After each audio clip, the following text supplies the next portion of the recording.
तो आप सल्लल्लाहु अलैहि वसल्लम को लेके एक बात और बहुत ज़्यादा आम है लोगों में, और वो है कि आप सल्लल्लाहु अलैहि वसल्लम की शादी हज़रत आयशा रज़ियल्लाहु अन्हा के साथ तब हुई जब हज़रत आयशा रज़ियल्लाहु अन्हा की उम्र 6 साल की थी, और उनकी रुखसती तब हुई जब उनकी उम्र 9 साल की हुई। तो इस बात में कहाँ तक सच्चाई है, इसके बारे में आज हम बात करेंगे।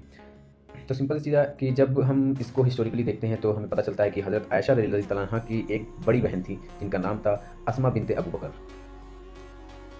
उनकी और हज़रत आयशा रज़ियल्लाहु अन्हा की ऐज में 10 साल का फ़र्क था। तो अब हज़रत आयशा रज़ियल्लाहु अन्हा की शादी की ऐज को हम कंपैरेटिवली देखेंगे उनकी बड़ी बहन हज़रत अस्मा रज़ियल्लाहु अन्हा के हिसाब से, कि जब हज़रत आयशा रज़ियल्लाहु अन्हा की शादी और रुखसती हुई, अ, तो उस वक़्त उनकी बड़ी बहन की ऐज कितनी थी?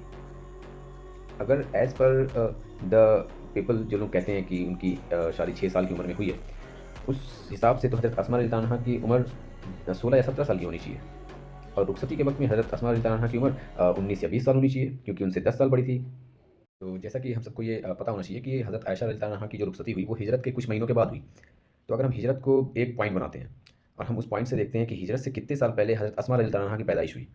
तो जब हम ये चेक करते हैं तो हमें पता चलता है कि हिजरत से 27 साल पहले, 27 और 28 अप्रॉक्सिमेटली 27 या 28 साल पहले हज़रत अस्मा रज़ियल्लाहु अन्हा की पैदाइश हुई।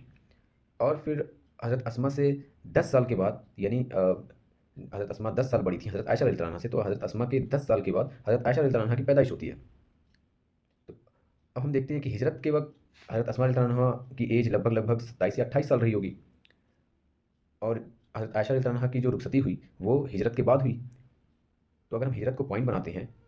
और हिजरत के टाइम पे अगर हज़रत अस्मा रज़ियल्लाहु अन्हा 27 या 28 साल की थीं, तो उस हिसाब से हज़रत आयशा रज़ियल्लाहु अन्हा की ऐज उनसे 10 साल कम होनी चाहिए, यानी 17 या 18 साल होनी चाहिए।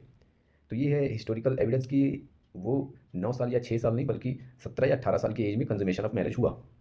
अब उससे हम 1-2 साल अगर माइनस कर लें, तो उस ऐज में उनकी शादी हुई।